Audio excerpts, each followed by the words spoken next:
इसके अलावा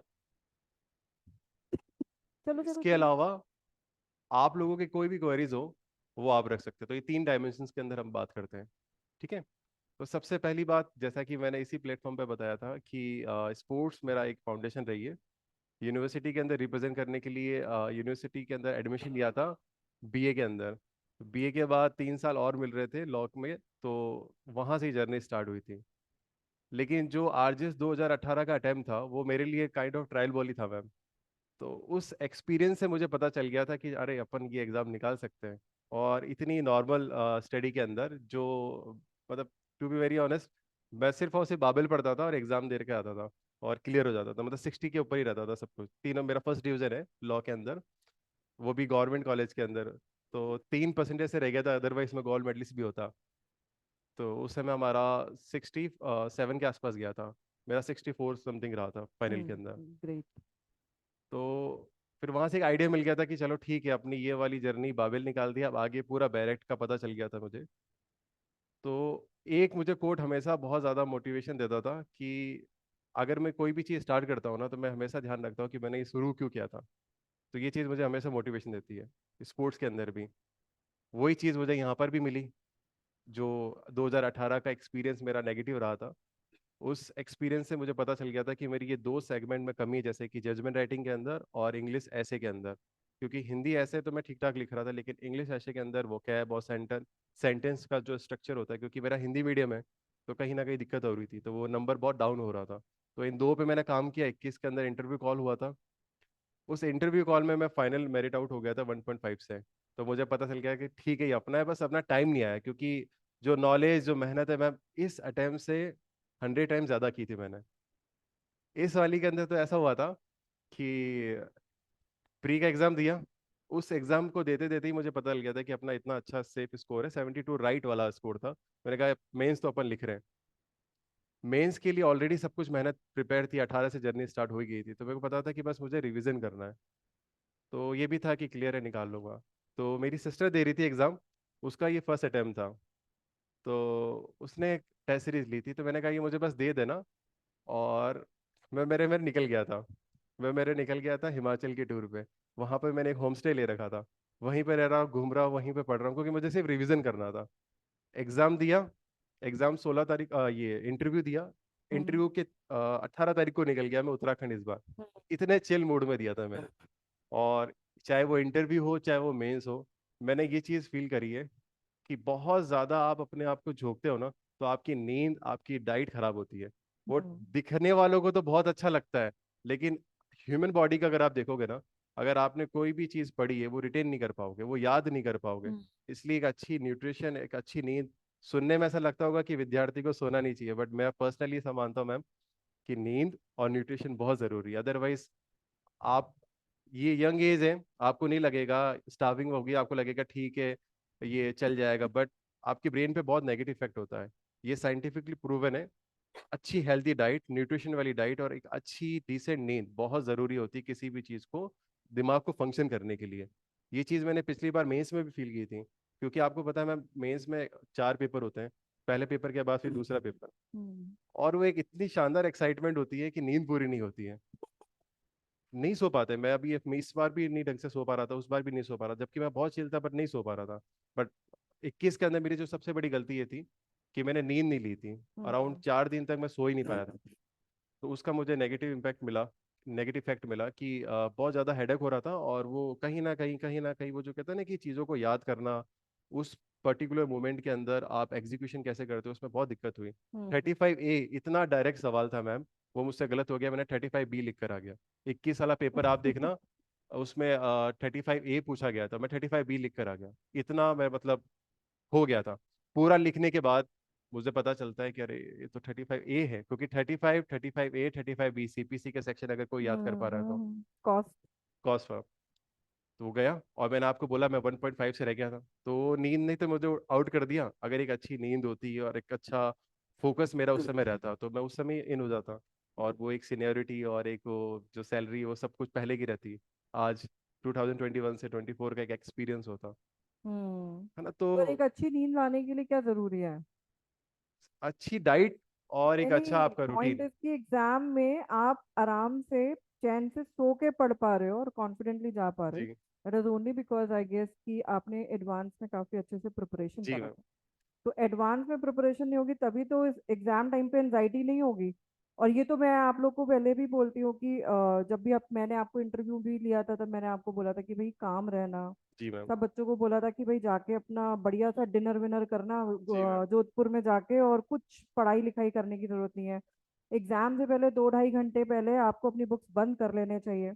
तो ये सारी चीजें तभी पॉसिबल हैं जब आपने एडवांस में अपनी प्रिपरेशन कर रखी पहले आपने अपना आपको है। तपा लिया हो। हाँ, पहले अपने आप को तपा लिया हो। तो जो अभी जैसे साइलेंट मोड है, अभी जी कोई मैम। वैकेंसी अभी सामने नहीं है। जी मैम। तो मुझे लगता है कि इस टाइम पर क्या है, आपको अपनी पढ़ाई करनी चाहिए। मुझे मैम इस वाले सेगमेंट को मैं अपना ऑन सीजन ऑफ सीजन देखता हूँ। जैसे ये अभी टेक्निकली आपका ऑफ सीजन चल रहा है। हम्म। जैसे तो इस ऑफ सीजन में आप आराम से एक डिसेंट 3 से 5 घंटे की स्टडी करो, जिसके अंदर एटलीस्ट 2 घंटे की राइटिंग करो।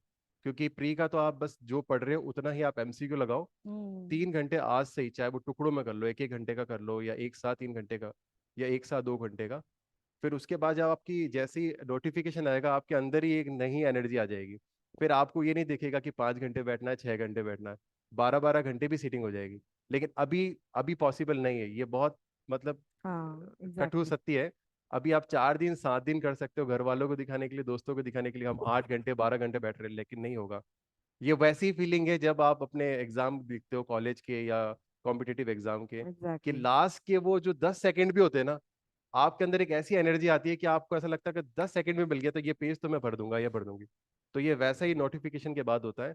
ऑटोमेटिकली 12 12 घंटे की सेटिंग चली जाती है, लेकिन अभी नहीं हो पाएगा। तो अभी क्या करना है, ऑन सीजन ऑफ सीजन को समझना है।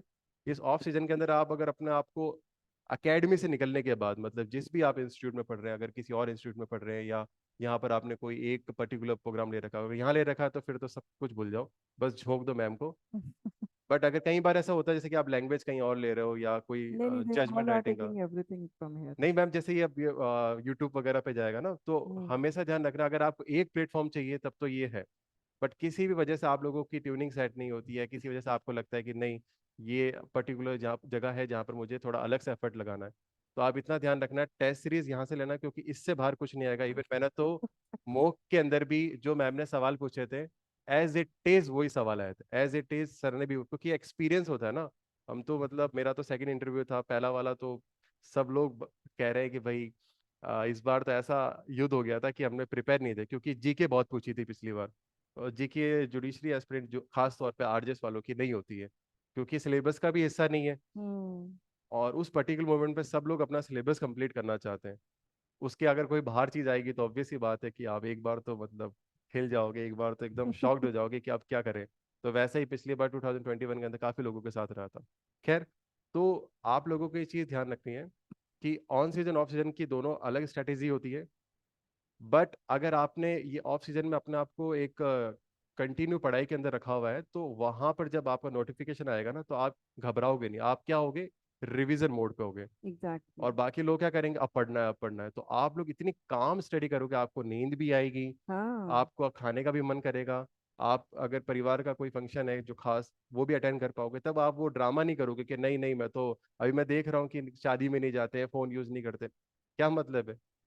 अगर एक नॉर्मल लाइफ होती है, एक नॉर्मल इंसान जी रहा है, उसके अंदर 8 घंटे सोना, थोड़ा सही बात परिवार, है। थोड़ा काम, सब कुछ होता है। तो ये सब बढ़ जाएगा तब जब आपने अपनी ऑन सीजन ऑफ सीजन को बहुत ढंग से रखा हुआ है। और एक चीज जो मुझे इसके अंदर सबसे ज्यादा मोटिवेशन दिया है, एक कोट मुझे बहुत अच्छा लगता है कि नथिंग इज परमानेंट। कुछ भी परमानेंट नहीं। अगर आज दुख है तो भी घबराना मत, क्योंकि लंबे टाइम तो नहीं रहने वाला। और जैसे अभी ये हम लोगों को खुशी मिल रही है, तो ये भी सर ना चढ़ जाए तो भी ये कोट काम आता है कि नथिंग इज परमानेंट। सही बात है। है ना? तो कुछ भी हो लाइफ में, खुशी हो, दुख हो, या बहुत ज्यादा किसी चीज के अंदर आपका उदासी छाई भी होता है, सारे दिन आते हैं। बस ध्यान रखना है कि कुछ भी परमानेंट नहीं है।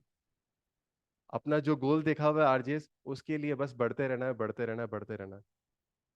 इसके अलावा आप लोगों को कोई भी क्वेरी है प्री मेंस इंटरव्यू से रिलेटेड, प्लीज आप लोग पूछ सकते हैं। और एक मैं वादा करना चाहता हूँ इस प्लेटफॉर्म पे, क्योंकि मैम से एक तरीके का एक वाइब शेयर हुई है, एक ऐसा बॉन्ड बना है।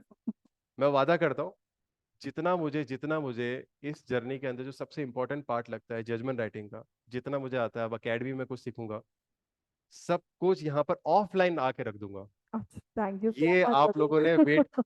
वेट किया उसके थैंक लिए। You so much Pradeep. चाहे कितना भी टाइम लगे, चाहे मुझे वहां पर सीएल लेके आनी पड़े, कुछ भी लेके आना पड़े, बट ऑफलाइन यहाँ पर जब तक जितने भी बच्चे हैं, ऑफलाइन की बात कर रहा हूँ मैं, ऑनलाइन नहीं, वो पूरी चीज, वो 36 से 40 नंबर यहाँ से जब निकलेंगे ना, वो इतने ज्यादा प्रिपेयर होंगे कि लिया कौन सा सवाल लेकर आ रहे सही हो। ये बात। वादा है मेरा आप लोगों से, आप लोगों ने वेट किया है उसके थैंक लिए, thank you big so thank much. You.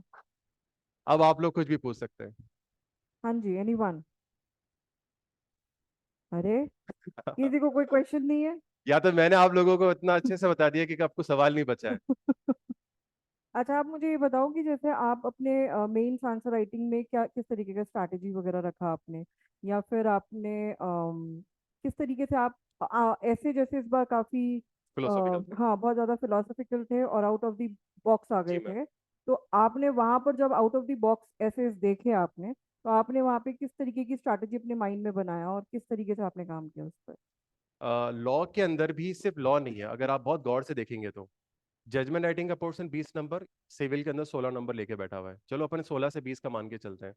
तो जो 80 नंबर है ना, उस 80 नंबर के अंदर भी डायरेक्ट क्वेश्चन नहीं है, एक है डायरेक्ट बेस, जैसे कि मैंने सीपीसी का 35A बोल दिया, आईपीसी का मान लेते कि 300 299 पाया, ये तो है एक डायरेक्ट बेस। तो इस टाइप के क्वेश्चंस का मैंने एक बना रखा था कि ये सारे डायरेक्ट बेस है, इसको मेरे को लिखने में इतना टाइम लगता है। हम्म। तो उसका एक स्टॉप वॉच का एक अलग था। डिफरेंस बेस, पूरे 18 कानून के अंदर जितने भी डिफरेंस बनते हैं, उसका एक अलग फाइल बना रखी थी। अरे वाह, वेरी गुड। और उसके अंदर भी स्टार्टिंग, क्योंकि मेरा तो बिल्कुल ही मैं कुछ एक्सपीरियंस नहीं था। कुछ लोग कहते थे कि वो 3 टेबल बनानी चाहिए, 4 टेबल बनानी चाहिए, कि वो की पॉइंट जिसका डिफरेंस होगा। फिर मैंने देखा उसमें तो ज्यादा टाइम लग रहा है, ज्यादा स्पेस लग रहा है, तो वही सिंपल स्कूल वाला, बीच के अंदर लाइन डाली, ऊपर दोनों नाम डाला और डिफरेंस लिख दिया, टाइम भी कम लग रहा था, स्पेस भी कम लग रहा था। ओके।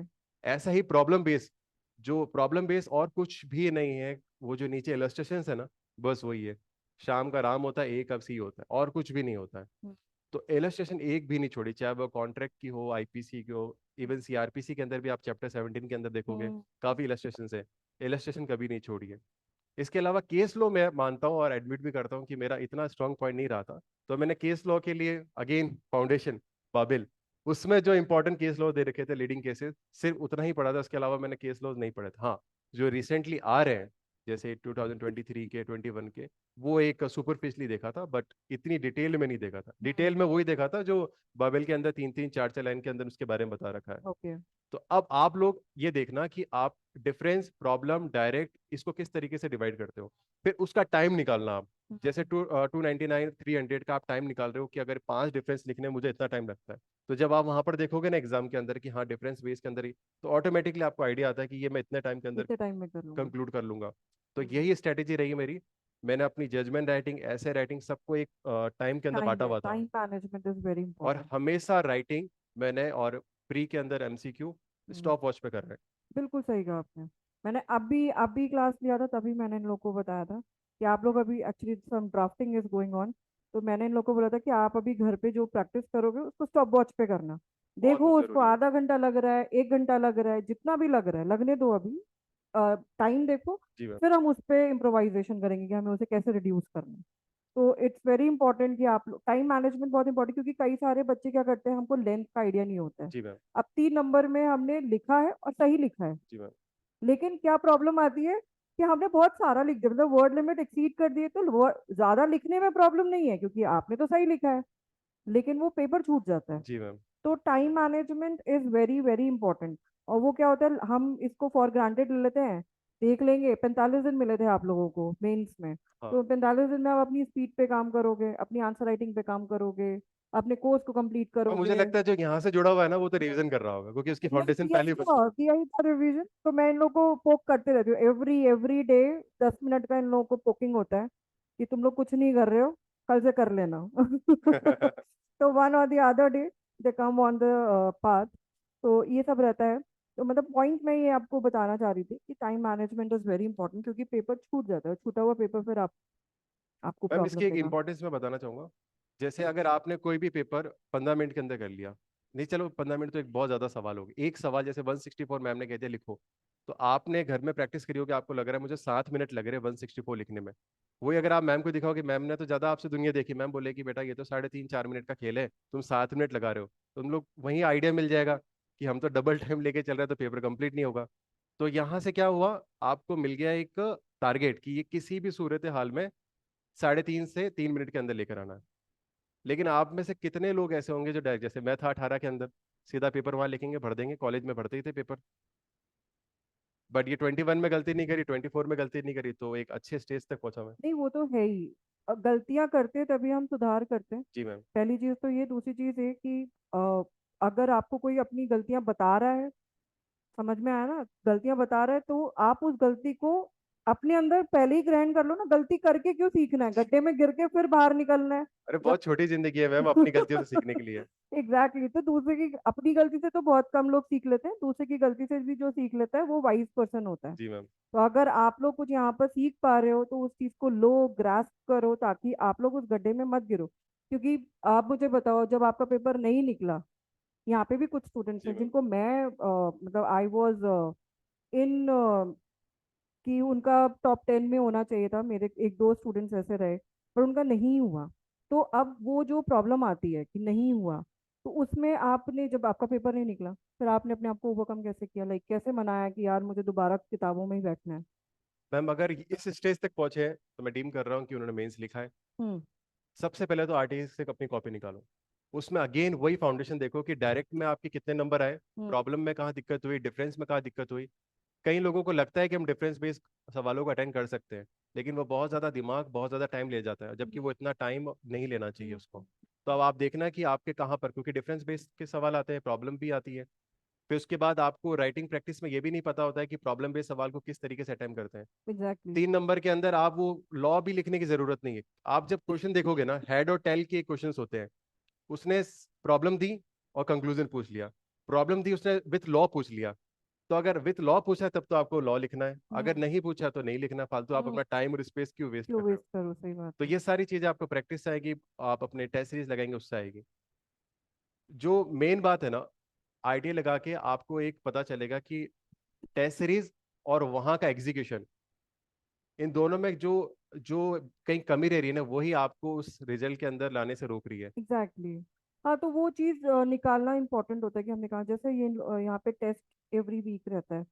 तो like many students are there and they improve themselves drastically. कि वो आंसर्स लिखते हैं, गलत लिखते हैं, उनको बताया जाता है कि भाई ये गलत है, फिर वो नेक्स्ट जब देते हैं तो उनके नंबर अपने आप आगे बढ़ते हैं। तो इट्स ऑल दैट कि आप अपनी मिस्टेक्स पर काम करें। बिल्कुल मैम, वो वर्कआउट वाली बात है। आज हाँ। अगर आपसे कुछ केजी वेट आप लिफ्ट हो रहा है, रेगुलर होगे तो वेट भी इंक्रीज होगा, आपकी स्ट्रेंथ भी डेवलप होगी। वैसे ही माइंड का है, माइंड और कुछ नहीं है साइंटिफिक। अगर आप तरीके से देखोगे, किसी भी चीज़ को याद रखने के न्यूरॉन्स होते हैं, जैसे ये ए और बी न्यूरॉन्स है। अगर आप किसी भी चीज़ को याद कर रहे हो तो वो जैसे ही कनेक्ट हो जाएंगे ना, अगली बार आपको इतनी मेहनत नहीं करनी पड़ती। जैसे स्कूटी, कार वगैरह, हम्म। ये सब न्यूरॉन का खेल होता है। जैसे ही कनेक्ट होता है इतनी थोड़ी ना मेहनत करनी पड़ती है कि क्लच कहाँ पर है, गियर कहाँ पर है। सेम वही सेक्शन के अंदर एसेंशियल एलिमेंट्स को याद करना नहीं पड़ेगा, वो रगों में बह जाएगा जैसे ही आपके न्यूरॉन्स का कनेक्शन होगा। और ये न्यूरॉन्स का कनेक्शन पता है कैसे आता है? बचपन से याद कर लेना, जब हम गोडीले चलते थे, धीरे धीरे खड़े हुए, तो बॉडी बैलेंस करना, ये सारा न्यूरॉन्स का खेल होता है। तो वैसे ही आपको स्टार्टिंग के अंदर बहुत ज्यादा टाइम लग रहा होगा किसी के एसेंशियल एलिमेंट याद करने में, जैसे ही वो न्यूरॉन सेट हुए आपको टाइम नहीं लगेगा। और ये केवल और केवल एक ही चीज से आएगी, ये कोई घूटी नहीं है, कोई ऐसे जड़ी बूटी नहीं है, प्रैक्टिस। यस। सिर्फ और सिर्फ practice. Practice makes a practice man के मीडियम परफेक्ट। अलग हो सकते हैं, हाँ। बट प्रैक्टिस, इसके अलावा मुझे नहीं लगता कि कोई चीज़ बची है। बट किसी को भी कुछ पूछना है तो प्लीज़ पूछ सकते हैं।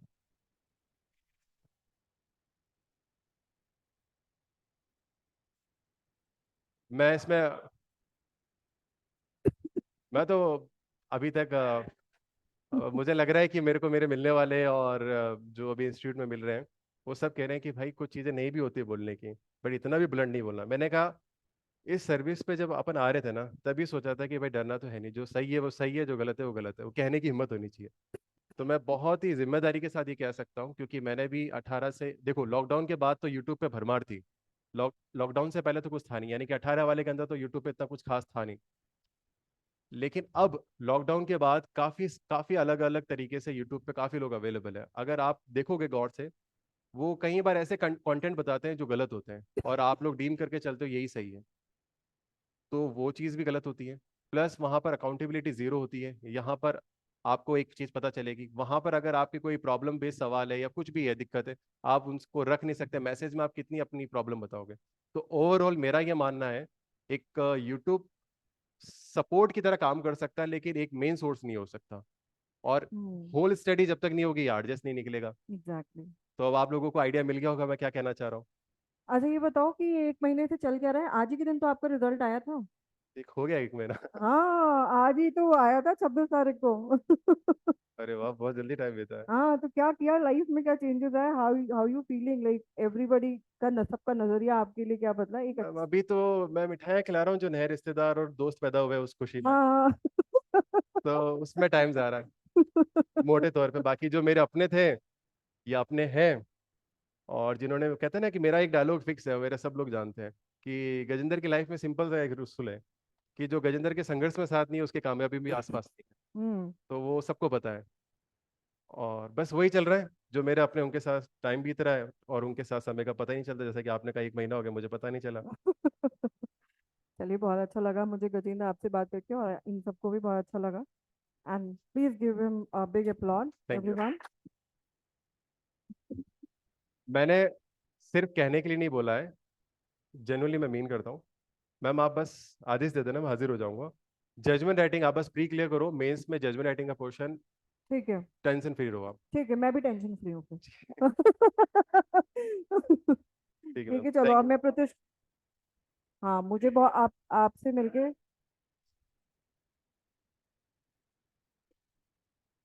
यू। आप जैसे हैं वैसे ही रहिएगा। और अब आप जज बन गए हैं, है ना? और जज एक बहुत ही बड़ी रिस्पॉन्सिबिलिटी बात की चीज़ है। आपके कुछ डिसीजंस की वजह से और पूरे देश में वो घूमेगा भी, है ना, जस्टिस गजेंद्र सिंह। जी मैम, आपने बोला ही था। हाँ तो भाई जाने जाओगे, अब आपने अपना नाम बना लिया और आपके नाम से लोग बहुत चीजें पढ़ेंगे, ठीक है? तो इस गंभीरता को, इस चीज को समझता लीजिएगा, हूँ मैम। और बिल्कुल आप इसको अपनी बस आपका खुशी से मार्गदर्शन रखिए। तो रहेगा ही मैम। अब बिल्कुल रहेगा यार, हमेशा रहेगा, क्यों नहीं रहेगा? ठीक है, आपको कभी भी लगे do call any time. And मैं हमेशा आपके लिए अवेलेबल रहूंगी। Thank you ma'am. मुझे बहुत अच्छा लगा आप यहाँ पर आए। और अपनी अब इस पोस्ट को खूब अच्छे से निभाइएगा, इंजॉय करो अब लाइफ को। जी मैम। सारी टेंशन दूर हो चुकी है ना? अब तो सिर्फ क्या करना है, अपना जॉब अच्छे से करना जी मैम। है ना? और आपकी शादी पर भी आएंगे हम। अभी से मैं आपको इनवाइट कर ले रही हूँ मैं। चलिए जरूर ठीक है। मैम। चलिए थैंक यू प्लीज मैम। अब प्रतीश को प्लीज, कम है प्रतीश।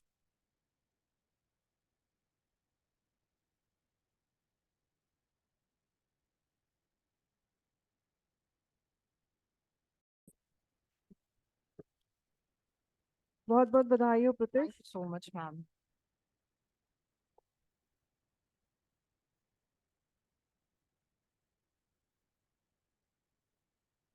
एंड भाई ये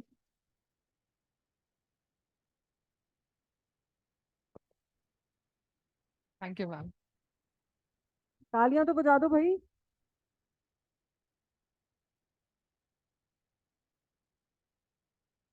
हाँ तो प्रतीश मुझे ये बताइए कि भाई अभी क्या क्या चल रहा है, कैसे सेलिब्रेशन चल रहा है? अब तो आप जज बन गए हो फाइनली, है ना? तो कैसे सेलिब्रेट किया आपने? सबसे पहले तो ma'am thank you very much. थोड़ा सा आपने दूर